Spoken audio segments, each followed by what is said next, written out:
Wisdom Abota, a young software engineer from Ghana's National Information Technology Agency, was a new participant at the just concluded China International Big Data Industry Expo 2023.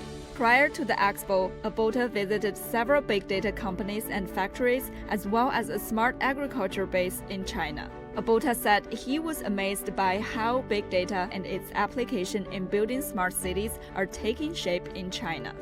This is my first time in China. We visited some really good places. They deal a lot in the metaverse and then virtual reality stuff. We visited a company that deals in big data in agriculture. We visited their farm, how they use their sensors and their patented technology to gather results and data from the soil and how they monitor the plant growth to maximize the yield. And we visited an automobile manufacturing plant that use a lot of machines and robots to streamline the manufacturing of the cars. And that's my first time seeing that whole process. It's been really eye-opening.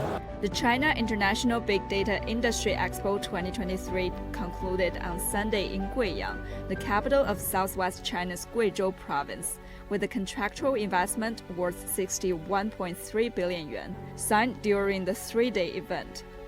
More than 900 new products, technologies, and programs were exhibited during the event, attracting a record number of over 180,000 visitors.